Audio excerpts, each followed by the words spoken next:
En France, l'écrasante majorité des médias est possédée par des milliardaires. Si vous prenez les grands médias audiovisuels en termes d'audience, si vous prenez les grandes chaînes de télévision, les grandes chaînes de radio, les principaux quotidiens hebdomadaires, encore aujourd'hui en termes d'audience en ligne et en termes de circulation, ils sont entre les mains de 7 ou 8 grands groupes, en fait 7 ou 8 personnes si on regarde la réalité du pouvoir de décision à l'intérieur de ces groupes.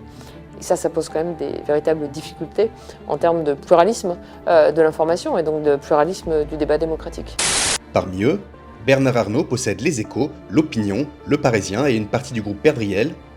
Patrick Drahi, via son groupe Atlis, possède BFM TV, RMC, L'Express, Libération et I24. Quant à Vincent Bolloré, il possède Canal+, C8, CNews, Prisme Média, qui comprend Capital, Femme Actuelle, Télé Loisirs, Géo, Voici et Gala, une partie de Lagardère et France Catholique. La liberté de la presse est de plus en plus remise en question, avec des cas d'intimidation ou d'arrestation de journalistes poursuivant des enquêtes sensibles, et plusieurs études et articles soulignent la surreprésentation de l'extrême droite dans les médias. Une enquête du Monde a mis en évidence l'infiltration progressive de l'extrême droite dans les médias traditionnels, et l'Observatoire des médias Acrimed a publié un dossier détaillant la manière dont les intervenants d'extrême droite utilisent le scandale et la provocation pour occuper l'espace médiatique. Et le plus souvent sans aucune contradiction. Cette concentration suscite des inquiétudes quant à l'indépendance éditoriale et à la diversité des points de vue dans l'espace médiatique français, et face à ce manque de pluralisme, les médias s'insurgent, non pas du tout. Non, c'est faux. Non, c'est faux. Car le vrai danger, c'est Wikipédia.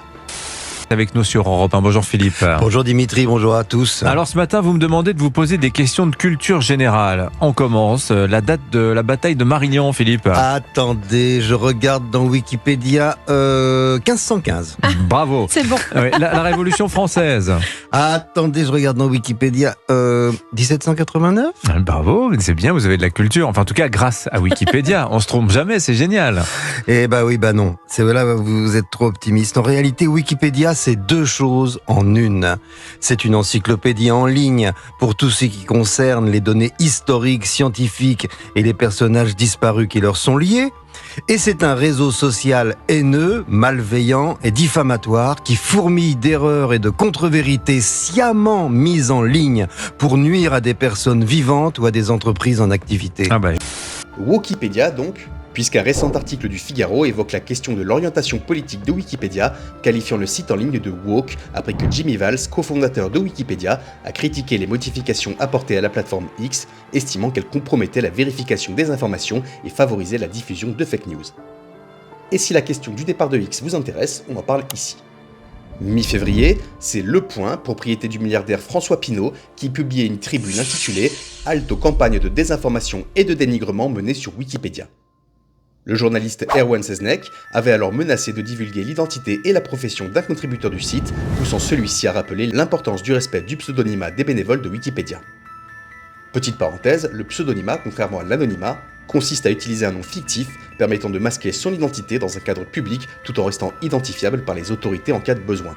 L'anonymat, en revanche, signifie l'absence totale d'identification sans possibilité de retracer l'identité réelle. Ce qui a déclenché les foudres du magazine, c'est la modification de sa propre page Wikipédia, notamment un chapitre sur son tournant populiste après 2015. Accusé d'avoir ouvert ses colonnes à une forte composante islamophobe et anti-écologiste, l'hebdomadaire publie une charge virulente contre l'encyclopédie 3 jours plus tard, l'accusant d'entre-soi, d'absence totale de pluralisme, de sélection partielle de données, d'inversion accusatoire, d'effet de meute et de suppression arbitraire d'informations discordantes. En gros, Wikipédia serait un repère de gauchistes qui seraient méchants et qui n'écriraient que des méchancetés sur les médias conservateurs, etc. Cette attaque s'inscrit dans une critique réactionnaire plus large, menée par certaines figures de droite et d'extrême droite contre tout mouvement progressiste qu'ils assimilent à la gauche. Elle s'insère également dans un contexte international de dénigrement de Wikipédia, porté notamment par Elon Musk, qui qualifie l'encyclopédie de prolongement de la propagande des legacy médias et réclame la suppression de ses financements pour stopper la diffusion du wokisme. Sur la page qui le concerne, on pouvait lire que le milliardaire a suscité une vive polémique après y avoir effectué un geste polémique apparenté à un salut nazi.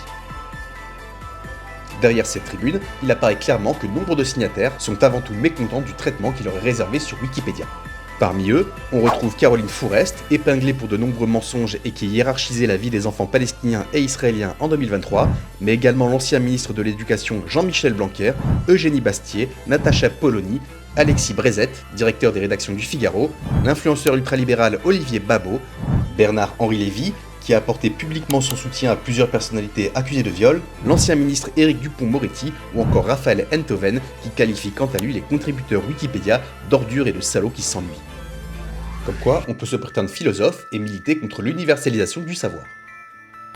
Philippe Val, quant à lui, affirme dans une interview surréaliste que Wikipédia le fait apparaître comme un réac islamophobe ayant renié ses idéaux. Sa fiche serait moins objective que celle d'Hitler. Ils m'ont brossé un portrait tellement glauque que franchement, je n'aimerais pas me rencontrer la nuit au coin d'un bois. Par curiosité, après, histoire de me rassurer en me comparant, je suis allé voir la fiche de Hitler, de Staline et de Pol Pot. Eh bien franchement, Dimitri, ils s'en sortent mieux que moi. Pour Jeanne Vermersch, docteur en sciences politiques, les attaques contre Wikipédia sont récurrentes lorsqu'elles concernent des personnes vivantes ou des entreprises mécontentes des contenus qui les concernent. Mais ce qui est inédit ici, c'est l'ampleur de l'attaque, impliquant un hebdomadaire influent et des personnalités disposant d'un large relais médiatique comme Le Figaro, Le Point, Europe 1 ou CNews. Wikipédia. L'encyclopédie en ligne Wikipédia. Elle y voit un symptôme du glissement du débat public vers l'extrême droite, où des contenus jugés neutres il y a quelques années sont aujourd'hui jugés trop à gauche et montés en épingle dans un contexte de diabolisation. Il est vrai qu'idéologiquement, Wikipédia repose sur la libre diffusion du savoir et la réutilisation de connaissances sous licence libre. La création et l'entretien d'un bien commun, tel que cela se pratique sur la plateforme, correspond donc davantage à un logiciel idéologique de gauche qu'à celui de la droite. Mais cela suffit-il à le qualifier de partisan ? Wikipédia a été créé en 2001, au moment où Internet prenait son essor. C'est l'un des sites les plus visités au monde, avec plus de 20 millions de visites mensuelles rien qu'en France, et c'est aussi une plateforme de savoir ouverte, participative et sans but lucratif, où chaque article est constamment vérifié, amélioré et sourcé, ce qui renforce sa fiabilité grâce à un contrôle collectif. De plus, sa gestion est plus transparente que celle des réseaux sociaux privés. L'historique des modifications est accessible pour chaque page et un espace de discussion permet d'en débattre.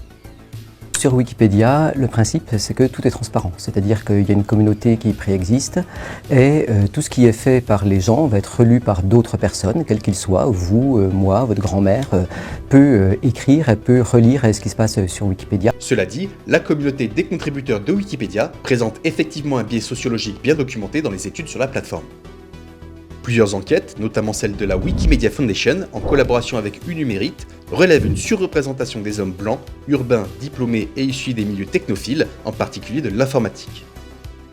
Ce profil type façonne en partie la dynamique interne de Wikipédia, d'autant plus que ceux qui souhaitent influencer ses règles et sa gouvernance doivent maîtriser un ensemble de codes, de procédures et parfois de compétences techniques. Toutefois, l'idée selon laquelle cette communauté serait largement politisée à gauche ou à l'extrême gauche est plus difficile à établir objectivement. Si des études ont mis en évidence des tendances progressistes parmi certains contributeurs, comme le montrent les travaux de Joseph Riegel et Benjamin Mako-Hill sur la culture de Wikipédia, le fonctionnement même de l'encyclopédie repose sur des principes de neutralité, de vérifiabilité et de consensus qui encadrent strictement la production de contenu.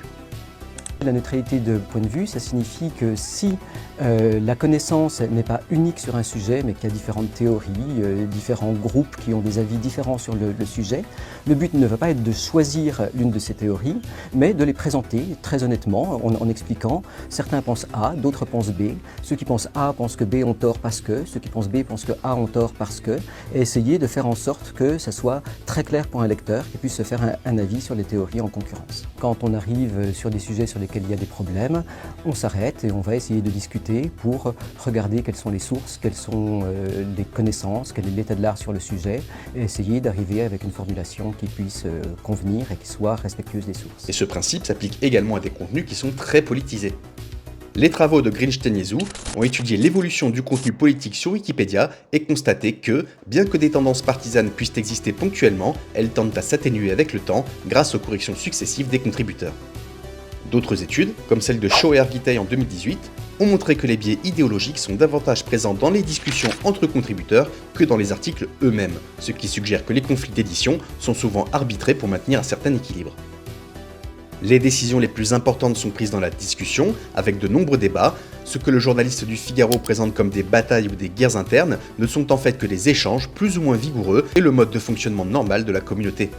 Car si la plateforme est bien un terrain de jeu de la bataille culturelle, la modération, fruit de modifications et de discussions parfois intenses entre contributeurs, agit comme un filtre efficace contre les biais idéologiques tout en formant un rempart robuste face à la désinformation.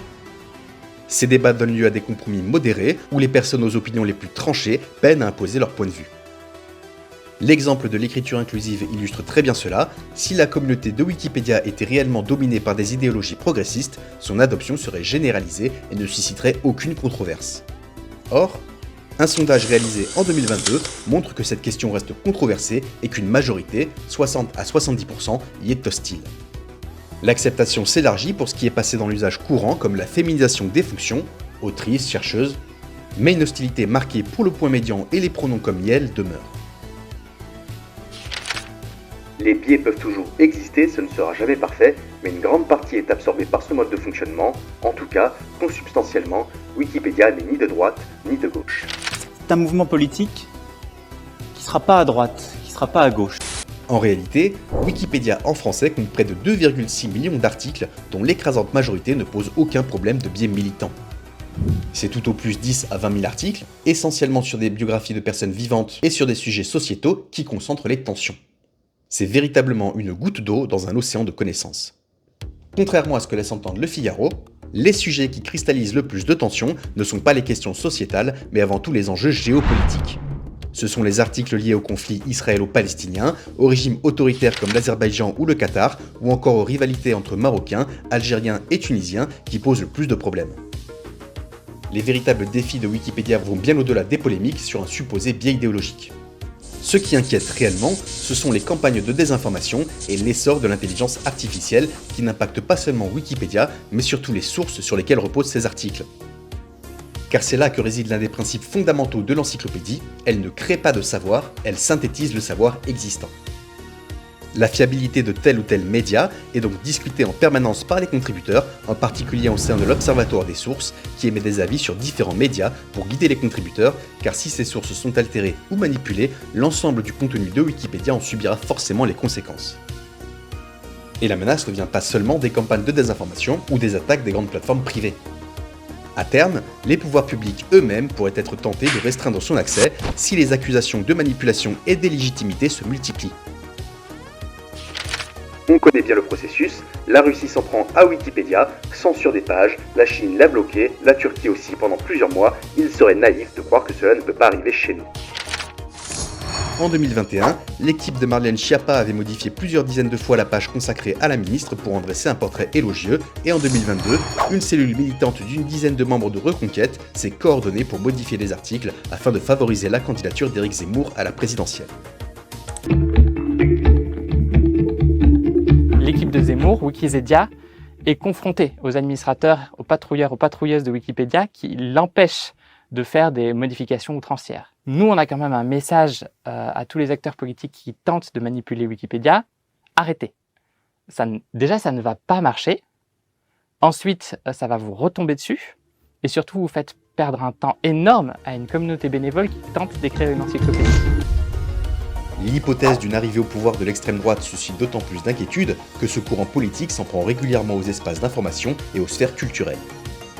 Pour eux comme pour Musk, tout canal d'information qu'ils ne contrôlent pas est par essence dangereux.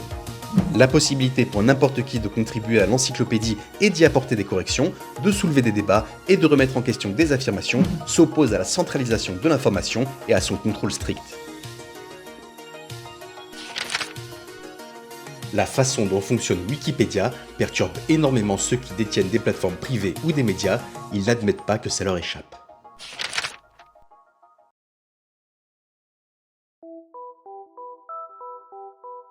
Merci à tous d'avoir regardé cette vidéo, j'espère qu'elle vous a plu. N'hésitez pas à laisser un petit commentaire, je les lis tous. Et bien sûr, je vous encourage à partager pour me soutenir. À partir de 1000 abonnés, j'achète un nouveau micro. Voilà. Je n'ai pas parlé de la gestion des fonds récoltés par Wikipédia, j'ai préféré me concentrer sur les critiques concernant la fiabilité des informations, mais je vous ai laissé un lien vers un article du journal Le Monde qui en parle en détail, vous pourrez le retrouver en description, il n'est pas réservé aux abonnés. Sur ce, à bientôt.